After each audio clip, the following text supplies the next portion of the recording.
Hey, I am Jeff Opdyke with International Living and with the Savvy Retiree. And today I am talking to Bonnie Caton. She is a stock photographer and founder of Great Escape Publishing's Breakfast Stock Club. She knew that she never really wanted a conventional desk job, but she didn't know exactly what else was out there until she attended a GEP live event in San Francisco several years ago and was introduced to this idea of stock photography. And today I'm told she makes over $10,000 a year from her photos, basically all in her spare time. And honestly, that's where I want to start because I don't know that people recognize the level of income that exists from stock photography. And they see some of the stories about ways to create a side gig or a side hustle or these freelance gigs, and they can bebop all over the world and earn money as a photographer. And that's great, but I don't know that people understand the kind of income we're talking about. And $10,000 for part-time doing other things seems kind of interesting to me. So I'm really curious about that. I mean, what goes into earning a $10,000 a year sort of part-time income with photography? Yeah, well, part of it is stock. It's definitely not all stock. Stock is like a chunk of that Okay. income. But I started out with stock. That's kind of how I launched myself because I was really afraid to put myself out there. I was sure that my photos were crap and that nobody was going to like them, even though I really liked them and enjoyed it. And stock was a really good way to be anonymous, put yourself out there and you're just submitting images to a website. You're not actually looking anybody in the eyeballs and saying, is my stuff good? They're just saying yes or no, we want it in the catalog or we don't. So that's kind of what launched me forward and gave me the confidence to even start to try to sell my photos in any way or form. And then I kept with it. So I just kept uploading and learning about it. And then with the Breakfast Stock Club, I started learning more as I was teaching it to people who were just like right behind me, helping bring people up along with me. And I learned a ton. Stock photography actually taught me a lot about photography in general, because, when your images are rejected from the agency, they give you a reason why, and it's an opportunity to learn and improve yourself as you go. So stock photography is a little portion of that income, and then from there, I was carrying a camera around everywhere at this point because I was just really interested in it. I wanted to do it, and everything was an opportunity. With stock, you can take photos of anything, so I just figured I'll have my camera, I'll take photos as I go. And friends and family started to see me as like the friend with a camera. And, if you're one of these people, you've probably experienced this before, where you just become the friend that people start asking you to do stuff for them. Like, hey, I'm having this event. Hey, we're having a birthday party. Hey, can you bring your camera? Is like the thing that you keep hearing from people. And at that stage, it's okay because you're learning. So that's kind of what happened to me. And I discovered through that I really like taking pictures of people.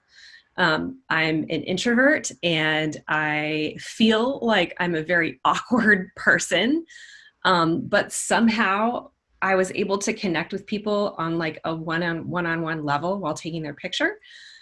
So I started to spin that into headshots. I started taking headshots for people.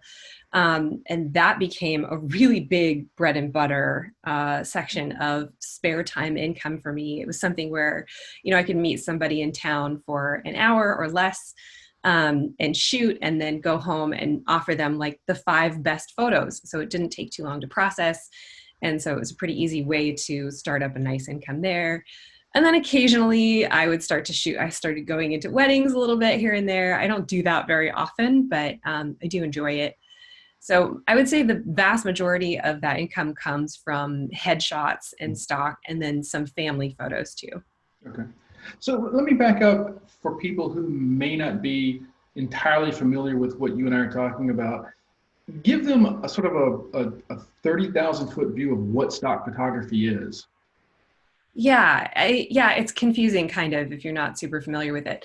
So if you need a photo for anything, pretty much anything. You can go online to an agency website. So stock agencies are these companies that house, hundreds of thousands, if not millions of photos each.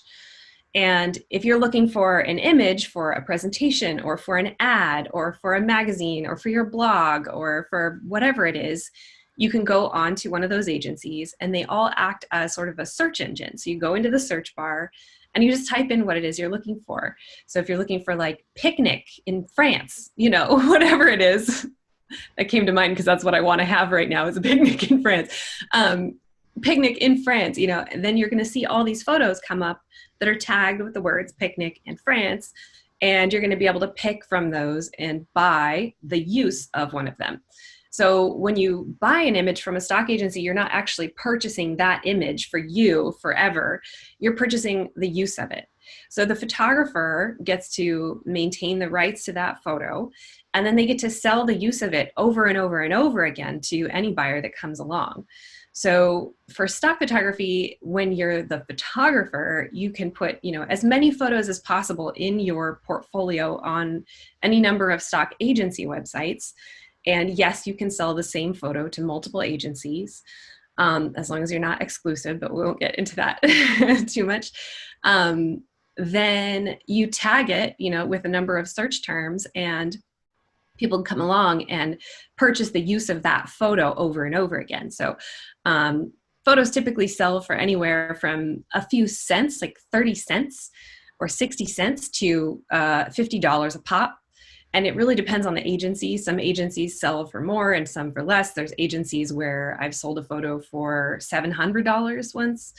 So it just really depends on the agency and the structure. But basically the model's the same. You can sell the use of a photo over and over and over again. And I have some photos on there that have never sold. And I have other photos on there that have made me, $1,000 or more because they sell again and again. And to be clear, the kind of photos we're talking about, and I'm a photographer as well, and I know from going on these sites that we're talking about things as random as just the most bizarre, abstract picture you might find walking on the street, to something as specific as, like you said, a picnic in front of the Eiffel Tower in Paris. So the range of photo opportunities is just endless. It is. Yeah. You can, whatever it is that you're really interested in, that's the cool thing about it is you can end up kind of just going that direction.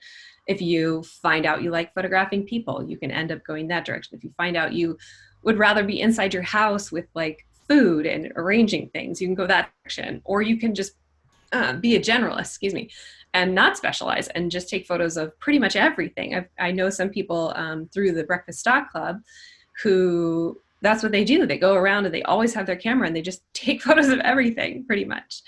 But a couple of things you would want to keep in mind. One is that you always want to keep the usefulness of the photo in mind. So if it's a photo of your grandchild, but they're kind of like looking away from the camera and doing something else, is a buyer really going to need that photo or want that photo? Even though that's a subject that you love and you're really attached to and you find beautiful, maybe it is beautiful. Is it actually useful to somebody who's coming along buying a photo for a specific purpose? So you can take photos of anything, but you really want to keep that usefulness in mind if you want to be successful with it. And what do you specialize in? What do you like shooting? I am more a generalist, actually. Yeah. But I love travel. I mean, I have been able to travel extensively in the last few years. I've been very fortunate, and I'm really missing it right now. But yeah, so I take a lot of travel images, but I also really love photographing people. I love putting together creative little scenes and things. So yeah, I would say that I'm probably more of a generalist in stock photography terms. Do you remember the first picture you ever sold? I remember the first pictures I uploaded. I don't remember which one was the first one that sold. Yeah, it was quite a while ago too, and the market has changed a bit. But yeah, the first photos that I got accepted into a stock agency, there were 3 travel images of doorways and roads and stuff like that. And what do you know the picture in your portfolio that has sold the most? Yeah. Oh, definitely. Yeah. That's, and some people watching may have seen it. It's this photo of tango dancers. So I was able to go live in Buenos Aires for a month 2 years ago, and was walking around one of the most popular tourist neighborhoods in La Boca. And I'm there and I see these tango dancers and I see the scene behind them. And I'm just like, I really want to take their picture. I think I should go up to them and ask them, though, if they would come back when there's no tourists here. So I got up the guts in very broken Spanish to ask these tango dancers if, they would meet with me later for photos and maybe I could compensate them somehow. And it took a while for them to understand because they thought I just want to take their picture right then and there. That's what most people want. But they agreed, and we started up a conversation, and I met them at 7 o'clock in the morning back in that same spot. No tourists anywhere. Everything was closed, but you could see all the colors of the neighborhood. And I just put them in the street, and they started striking all these poses like tango dancers know how to do. They were so incredible at it. It was amazing. And she's wearing this bright red dress, and he's in this suit with his hair slicked back. And I got a couple of pretty iconic shots of tango dancers in an iconic neighborhood in Buenos Aires. And those photos took off. And how did you compensate them? I actually paid them. Yeah, they wanted $200 for both of them. And, it really depends on where you are and what you're doing, but these are professionals and they dance for a living. And, I was like, I'm basically taking advantage of the fact that they dance for a living, and these photos could sell very well. And I've definitely made back the fee that I paid them by a lot. But I also gave them the photos. It's something that, they don't have access to every day in Buenos Aires, is somebody coming along at 7 o'clock in the morning and doing a shoot of them in an iconic neighborhood. So I also offered them the photos, and they were able to use those as well. Wow. And speaking in terms of the money you earn from a photo, one of the rules of thumb I've heard is that you can expect to earn basically $1 a year per photo that you have on an online site. Now, not everyone's going to sell, but when you're selling one for $500, that means there's 499 that don't have to sell. Mm-hmm. Is that an accurate analysis? I would say things are constantly changing these days in the stock photo world. Certain agencies, that's going to be a lot higher, and other agencies, it's going to be lower. And, one of the more popular agencies just recently changed their royalty structure. So it's really hard to actually put a solid figure on it like that. But I will say that you're going to be more successful with stock photography if you're able to pay attention to what's selling. All of the agencies send out like newsletters, and they have blogs for contributors, and they send out like monthly requests for images.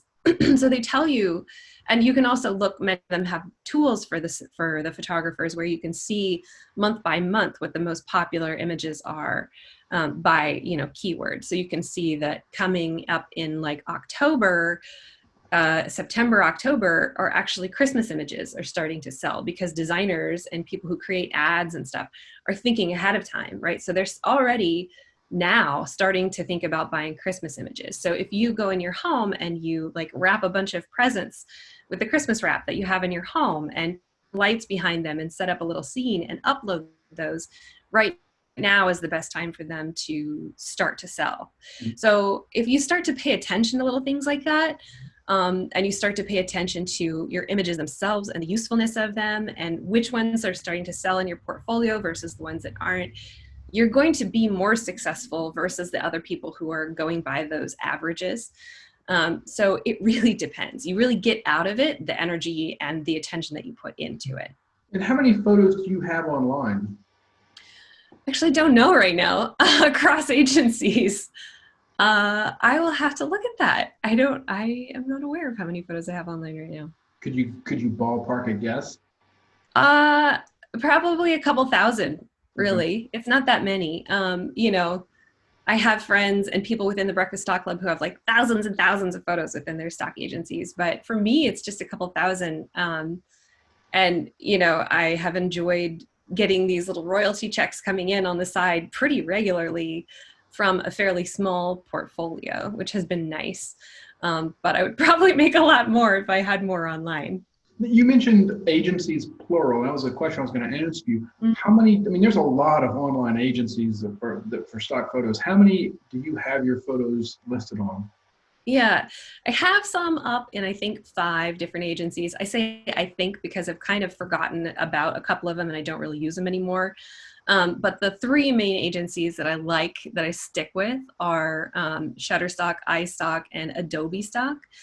And then I also have started submitting to Alamy, which, so Istock is the biggest one that everybody knows about because it was the first one to start this model of stock photography called microstock, where you buy images for very small amounts online. Istock was the beginning of that. And they were purchased by Getty. So Istock and Getty are kind of one thing together.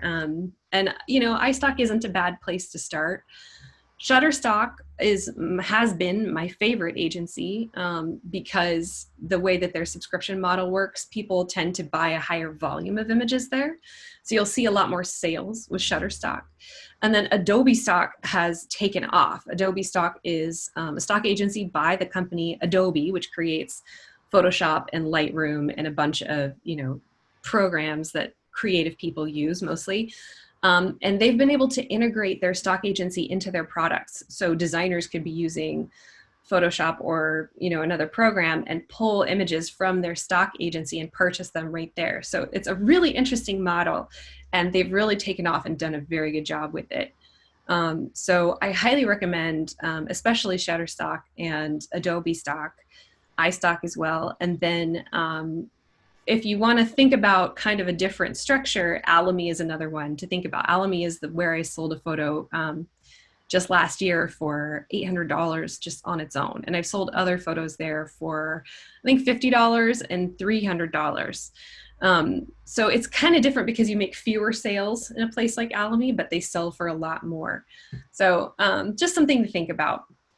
And what about a site like Canva, which I know a lot of people use when they're, you know, doing all their design work for Instagram or Pinterest or whatever. And I know that they have their own sort of, there's a list of photos you can sort of go through and pick and choose, and some of them are free and some of them you have to pay for.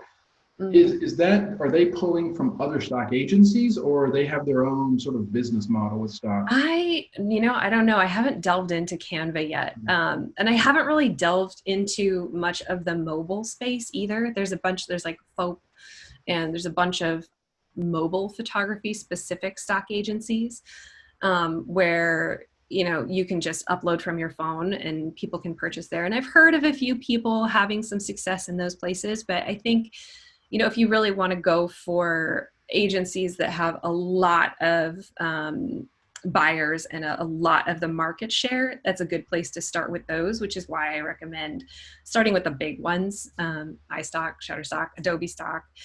There's also Dreams Time. There's a few of the bigger ones. And you know, we have a few articles on the Breakfast Stock Club website that has recommended agencies. And we also have a rundown of a couple of the mobile agencies. But yeah, I mean, you could go for something like Canva or one of the other places, but again, it's not a very big market share. So I haven't really, it takes time and energy to put keywords on your images and get them ready to go, which is why I like to just kind of stay streamlined and stick with the ones I know are working. How much time do you put into that side of the business, to the uploading, the keywords, all that stuff that, you know, honestly kind of is a pain in the butt? It is a pain in the butt. I know, I avoid it like crazy, which is why I don't have as many images online as I should, because I know I have a bunch sitting on my computer that are ready for me to keyword and upload.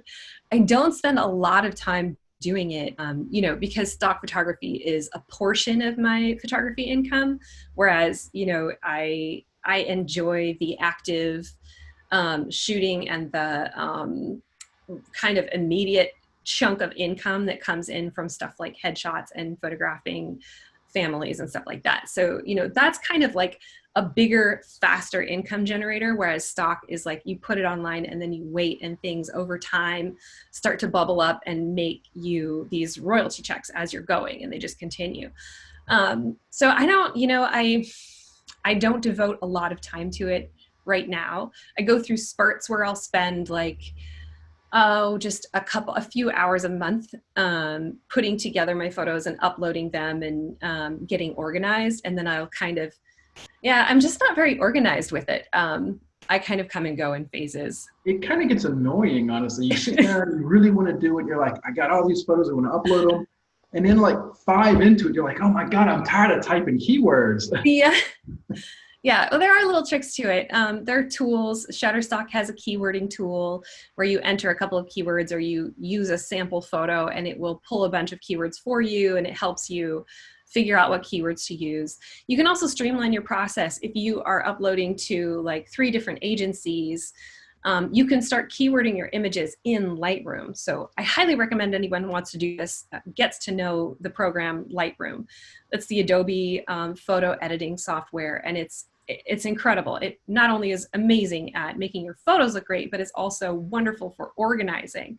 So you can go in there and you can actually, there's a field for keywords, and you can add all the keywords you need right there within Lightroom. And then when you export your photos out of Lightroom and get them ready to submit to agencies, the keywords stay with the photo. So when you upload that one photo to 3 different agencies, you don't have to enter the keywords multiple times. You've only done it once in Lightroom, and now you're ready to go. So there are different tricks to streamlining. And I know that there's some people, I have a couple of friends who do stock photography like full time. This is what they do. So it is a full-time job for them. And they will often hire out people to add keywords because they don't want to do it anymore.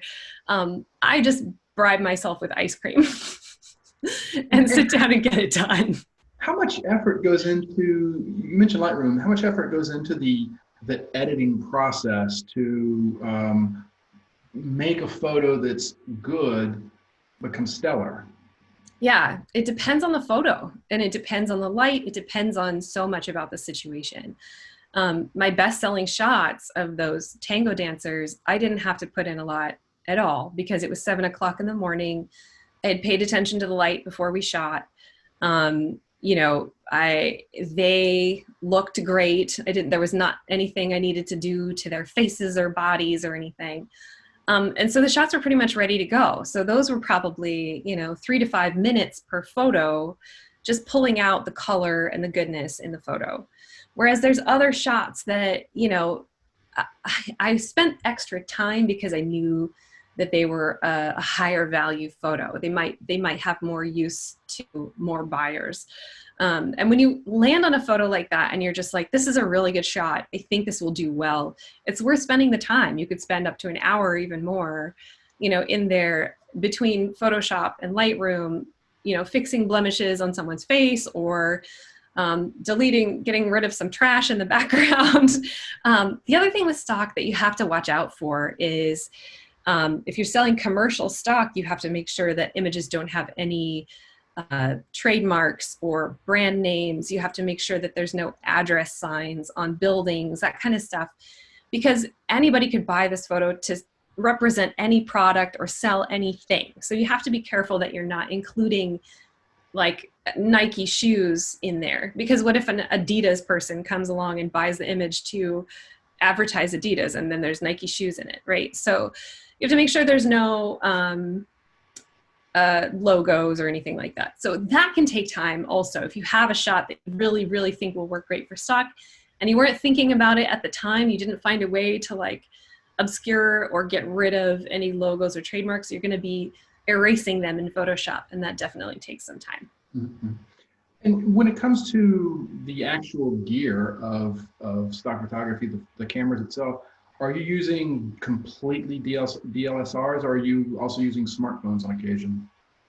There's 3 different cameras that I use. My original camera is a Nikon SLR camera, and that's the one that I use for portraits and weddings and stuff. Multiple lenses, but it is heavy. It is heavy, and traveling with really long lenses can be cumbersome.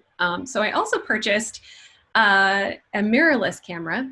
So it's Fuji. Actually, I could grab it and just show it to you. It's a lot smaller.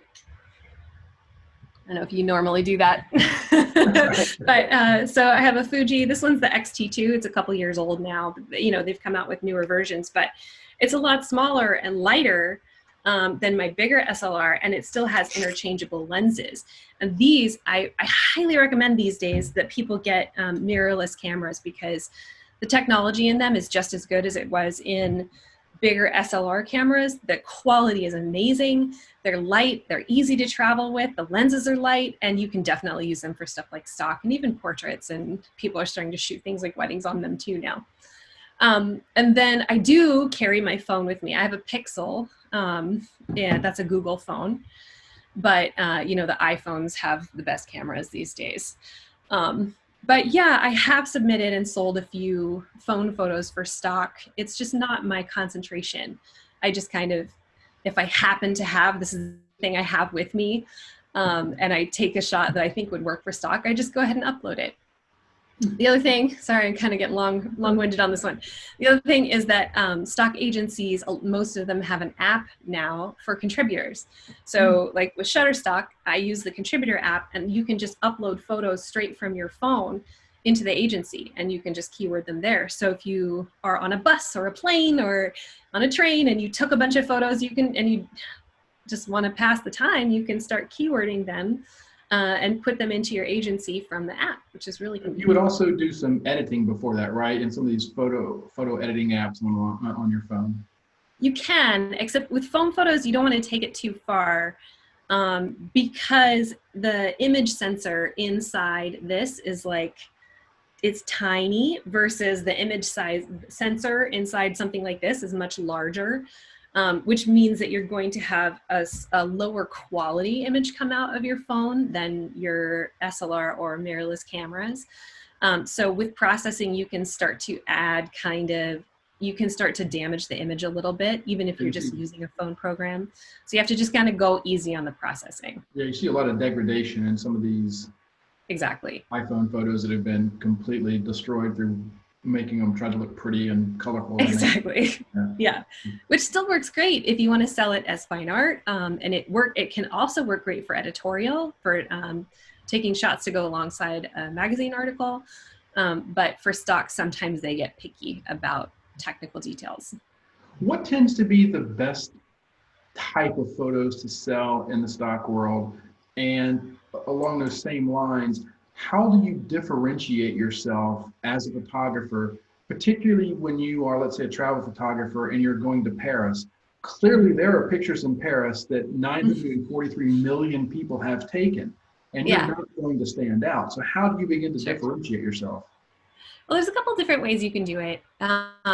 You can always combine things, right? So Paris has all kinds of iconic things about it, right? Obviously the Eiffel Tower, but also cafes and baguettes and coffee and bikes and cobblestones and little side street, like all of those things are very iconic to Paris. So if you can take those and combine it with something else, like you can have a friend who's traveling with you who doesn't mind modeling for you, or you reach out and actually just hire somebody for a couple of hours and have them sit at a Parisian cafe with a laptop. Now you're having somebody who's like working from home or working from a cafe in Paris, or working from abroad, or staying connected. And there's all kinds of other themes that start to tie into, you're just in Paris, but now you're in Paris and you have somebody doing something. So that's one way to do it. But I would also say that, there's like millions of photos of Paris out there. Paris is probably the most photographed location in the world. But I have a very mediocre photo of the Eiffel Tower that sells because, people are looking for iconic shots. So even though there's like, everybody has covered Paris, you should still cover those iconic shots of Paris and upload them, because it's likely that a designer needs another photo of Paris and they've already seen all the other photos. They need something fresh and new. And the other thing is that, whenever you can put a twist on something and add your own perspective shift or your own viewpoint of the world, just approaching things from different angles. As simple as that, like getting up close to something or looking up at something or looking down at something, or, just somehow changing up the way that you take the photo so it's different from every single shot that tourists take just standing in front of something with their camera right here.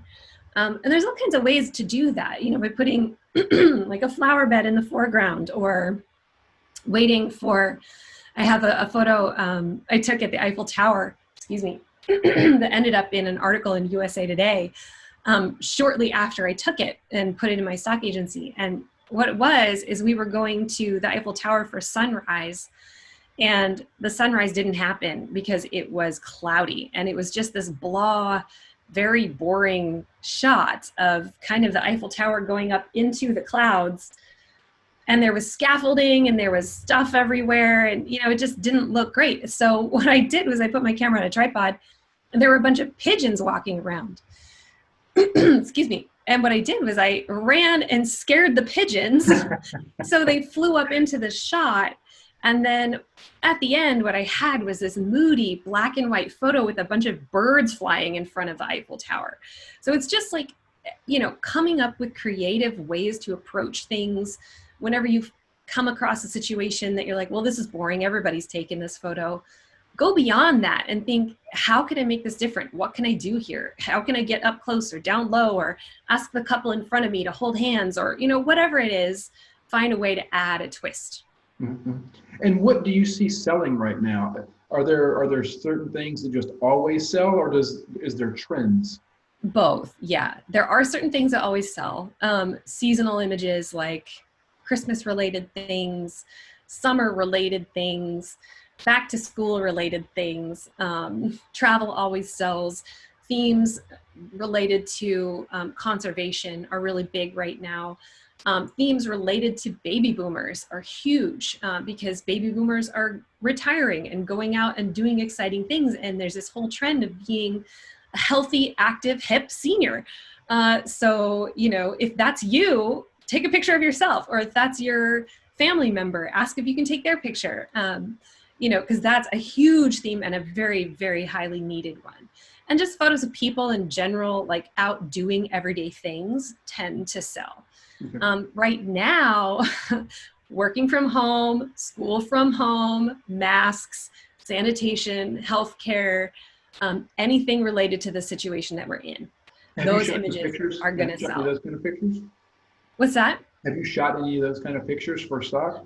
I not on purpose. No, I had an image of a woman working from home in France. I was in France, and she was at a little like casita that I was in, just at a table, working on her laptop with her swimsuit top on. And that photo had not sold. And then now it sells a lot. So yeah, it's an easy thing to think about, like what's happening right now in the world and what could I take photos of that go along with that.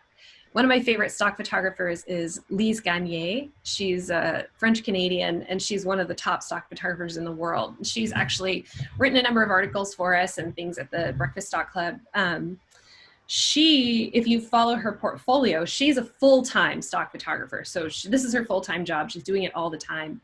And if you go to Istock and look up Lise Garnier, it's Lisegagne, it's worth it. Go and look at her portfolio and look at her most recent images, and she's constantly shooting whatever's happening in the world. So, she took friends out, put masks on them. She put masks on herself, on her husband, took photos of them with masks, took photos of sanitizing the steering wheel in your car, took photos of, sanitizing your groceries, like whatever everybody's talking about and doing, she takes photos of that, and that's what sells. So of the couple thousand photos you have online in your portfolio, what percentage of them do you think actually sell? I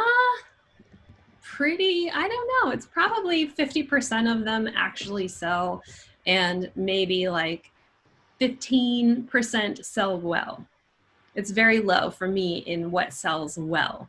But I also just tend to throw kind of anything on there and see. Whereas other people, like I have a friend, Danny Warren, who he specializes in outdoor images.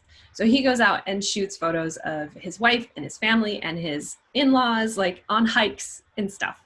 And they like to do a lot of crazy outdoor stuff. So he combines that passion with stock photography, and he's very, very, very selective with the images he puts online. So for me, with somebody who just like kind of puts whatever out there and sees what happens, you know, that percentage is going to be a lot lower. Right. But for somebody like Danny, and maybe if you are somebody out there who wants to do this, if you specialize in one topic, you know, like horses or healthcare or food or whatever it is, and then you're very selective about the images you put online, you may not have as many random sales of images as I do, but you'll probably have a higher percentage of the images you have online that sell, just because you put fewer images online, but you stick to what you think are only high quality images within that theme. So, you know, it'll depend on the person. How often do you actually get paid? How often do you see a royalty check come in? Every month. Okay. Yeah. And that's average like $1,000 a month coming in, or no, it'd be less than that. No, I make less than $1,000 a month with stock photography. Mm-hmm. But I do see regular royalties coming in. Yeah, again, my biggest bread and butter is headshots and Right. wedding, stuff like that. And stock photography is a supplement. Right. But I do have friends who are, actually, there's one woman who was a reader of the Breakfast Stock Club who she started out doing it as a hobby. She got into it more and more, and now she quit her job and she does it full time because it brings in enough income for her to do that. Again, sort of ballpark what that would be. What's enough income for her to live on? I mean, are we talking $100,000 a year or what? I don't think she's making $100,000 a year. Lise Garnier would be. So, you know, this is the top people within the stock photography world are making six figures a year doing this. But they are very few and far between. And they're very, very focused. All of their time and energy is spent doing this, right? So they're not only treating it like a job, but they're treating it like I'm going to be an excellent person at this job, right? So like Lise, she spends all of her time studying trends and always constantly like hiring models. And she basically turned her house. She bought a 2-level house with an apartment downstairs and turned it into a photo studio. Mm-hmm. So that's how committed she is. And they make so much money with it that they buy things like sports cars for props, which is awesome. But on the other end, you know, if you're like me and you're kind of willy-nilly about it, and it's something that like you're off traveling and you're taking photos for an article or you're doing something else and you happen to have a couple images that would also work for stock, then you submit them to your agency. You know, you're not putting a lot of time and energy and thought into it. While I do make regular royalties that come in monthly and occasionally have a really good year, I'm not spending all of the time and energy to do it that I'm going to pull out of it. And this other woman who turned to stock and is going full time, I've never actually asked her what her salary is. She lives in Canada, and I know it's not a cheap place to live, but supports herself with stock. So, you know, I can't really tell you, I can't give you a figure, but I can say that it is hard to make a full-time living with stock these days. It's more something I would recommend doing on the side, unless you're like, this is it. This is what I'm doing. I'm going to throw myself into it. And you can totally do it. You can definitely do it. But it's going to take a little time to work up to the level where you're able to, you know, quit your job to do stock photography full time, because it does take some time to gain the portfolio size and the momentum to making income every month from it. And you mentioned Lise, and you sort of follow her, I guess. That sort of leads to the question of, do you have people on these stock sites who have purchased your photos who actually follow you and wait for new photos that you put on, and they want to buy this stuff? Probably not for me, because I tend to post kind of random subject matter. But, you know, for like Danny, who I mentioned before, he has people following him because he posts a specific subject matter, right? So if you think about photo buyers tend to be looking for specific things all the time. So, you know, if you've got like a photo editor at a magazine or somebody who is in a design position at an advertising agency, you know, they're going to be probably either working for certain businesses with a certain style, or maybe they work within a business itself. So they're constantly looking for images with the same sorts of themes, right? Or somebody who works for a food magazine, constantly looking for food images. They're going to have their favorite photographers that they follow and people whose styles they really like and adhere to.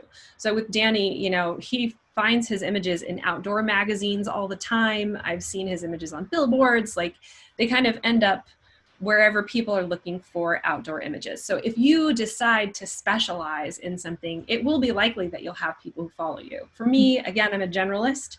I'm not aware of people who follow me, but I have found my images in all kinds of fun places in use out in the world. All right, so last question. If somebody's watching this and they've sort of thought about stock photography and they don't know exactly where to begin, where do you begin? What's the first step you really need to take to put your foot out there into the stock photography world? Yeah, so if you're like I was in the beginning and you're kind of scared and you feel like, I feel like I'm going to get rejected, I don't know if my images are good enough, the best first step is to go to a couple of agencies and just sign up. You don't have to do anything else, just sign up as a contributor. Go to Istock and Shutterstock and Adobe Stock and just go. They usually have a link that's buried somewhere, either way at the bottom of the page or kind of up in the menu at the top, that's about like contribute images here or sell images, something like that. So go to that area, read about their guidelines and everything that they look for and how they compensate you, and then just sign up for an account. That's the first step that I think holds people back. They're scared. So do that. You could do that. Excuse me. Super hiccupy today. You could do that tonight. And I would challenge you to do that tonight. If this is something you're interested in at all, just do that. Sign up. The next step is to look through your images. Well, I'd say the next step is to look at what is selling on those agencies. So think about something that you photographed recently, or a place you went, or a place you're going, and pretend you're a buyer and go into the search bar and type that thing in the search bar and see what images come up. So you're going to get an idea for the subject matter and the style and the kinds of stuff that sells. Once you've done that, go to all of the photos on your computer, and most of us have thousands, right? And look through and start to pick out images that you think would fit in with this agency. So you're just looking for usefulness to the buyer, you're looking for good composition, good lighting, high quality within the image itself, and pick out like 10 to 50, somewhere in there. And then the next step is to just start submitting. You send in, some agencies like Shutterstock ask that you send in 10 photos first. And if they take at least seven of them, you're in, right? Whereas other agencies, you just start submitting and they just start accepting and you're in. Right. Another agency that's good for beginners is Big Stock. bigstockphoto.com. You may find that you sell fewer images there, but they're more lenient in the beginning when you're first getting in. So it's easier to sort of figure out the whole system and get your feet wet and see how it works with Big Stock. And then you can take the photos that have the most views and sales on Big Stock and use those to get into other agencies. So if you find that it's taking you a harder time, start with Big Stock and then move on to Istock, Shutterstock, and Adobe Stock. Yep. I appreciate your time and your help, Bonnie. And my pleasure. Thanks so much for talking to me today. Talk to you later. Thanks, Jeff. Bye-bye.